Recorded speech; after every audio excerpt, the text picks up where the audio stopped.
महाराष्ट्र राज्याचे उपमुख्यमंत्री एकनाथ शिंदे यांच्या आदेशानुसार ठाणे लोकसभा संपर्क प्रमुख मनोज शिंदे यांच्या वतीने प्रभाग क्रमांक 16 येथील नालेसफाईच्या पाणी दौऱ्याचं आयोजन करण्यात आलं होतं। गेल्या काही दिवसांपासून अवकाळी पावसामुळे ठाणे शहरासह इतर भागांमध्ये नालेसफाई पूर्ण न झाल्यामुळे नागरिकांच्या घरामध्ये पाणी शिरलं होतं। त्यामुळे विरोधकांनी या विरोधात टीकेची सूट उठवली होती। त्या अनुषंगाने ठाणे लोकसभा संपर्क प्रमुख मनोज शिंदे यांनी मान्सूनपूर्व काळातील प्रभाग क्रमांक 16 मधील नालेसफाईचा पाहणी दौरा केला। यावेळी श्रीनगर, वारलीपाडा, कैलासनगर, शांतीनगर, ITI सर्कल, जुनागाव, रामनगर इत्यादी परिसरातील नालेसफाईच्या कामाची पाहणी केली। या पाहणी दौऱ्यात जवळपास 80 ते 85% नालेसफाई पूर्ण झाल्याचा दावा शिवसेना शिंदे गटाचे ठाणे लोकसभा संपर्कप्रमुख मनोज शिंदे यांनी केली आहे। यावेळी ठाणे महानगरपालिकेच्या घनकचरा विभागाचे अधिकारी, सार्वजनिक बांधकाम विभाग तसेच ठेकेदार यांच्या समवेत शिवसेना शिंदे गटाचे ठाणे लोकसभा संपर्कप्रमुख मनोज शिंदे, विभाग प्रमुख परेश चाळके, माजी नगरसेवक जितेंद्र वाघ, समाजसेवक सचिन कांबळे, माजी नगरसेवक शैलेश शिंदे, प्रभागातील इतर पदाधिकारी, कार्यकर्ते, शिवसैनिक मोठ्या संख्येने या नालेसफाईच्या पाहणी दौऱ्यात उपस्थित होते। स्वप्नातलं ठाणं म्हणजे महाराष्ट्र करण्याचा निर्णय मुख्यमंत्री आणि पक्षप्रमुख सन्माननीय एकनाथ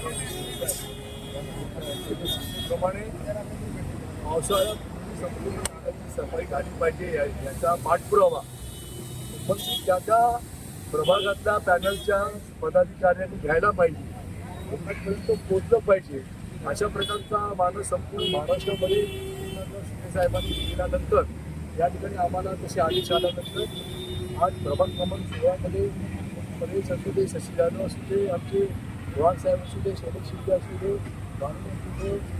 गायकवाड, आमचे सचिन पाटील, सचिन कांबळे, पठाणे आणि आमचे साऊथ इंडियनचे सर्व पदाधिकारी या ठिकाणी आम्ही एकत्रितपणे पाहणी नाल्याची सफाई झाली आहे की नाही याची पाहणी या ठिकाणी करत होतो।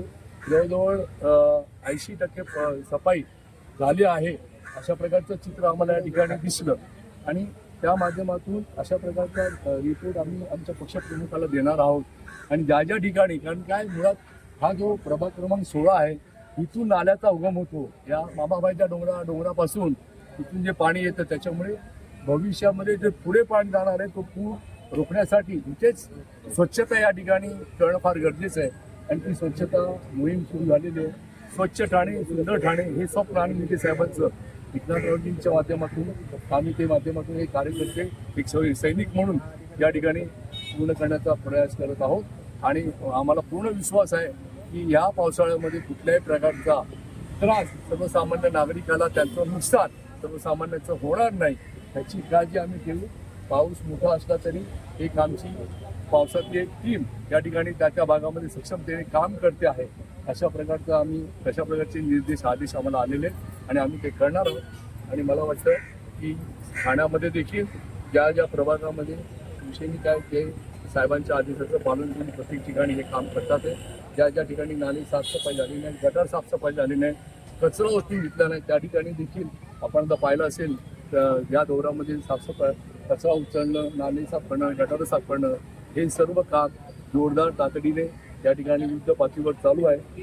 येणाऱ्या मोठ्या पावसाळा प्रभाग क्रमांक 16 सज्ज आहे उत्तर देण्यासाठी आणि कुठल्याही नागरिकाचं नुकसान होणार नाही आणि त्यावेळी देखील प्रत्येक पावसात देखील सर्व कार्यकर्ते पदाधिकारी या ठिकाणी आम्ही सक्षमपणे काम करतो। त्यांच्या हातात आता सध्या आरोप केल्याशिवाय काही राहिलं नाही। एखादा नाला दाखवा, काही असे हिरोगिरी करणारे नेते आहेत ते पूर्वी फार असे कुठून नाला दिलं जायचे, आज असा नाला कुठला चुकला नाही त्याच्यामध्ये साफसफाई झाली नाही तर अजूनपर्यंत त्यांनी बोवाट केला असता। ते आता आपापसामध्ये भांडणं करण्याचं काहीतरी चित्र आपल्या माध्यमातून पाहिलं राष्ट्रवादी आणि त्या नेत्यांचं, ते आता त्यांना तेवढे धंदे राहिलेले आहेत। आमचं काम आहे आदेशाचं पालन करणं, लोकांचं काम करणं, ते आम्ही करणं।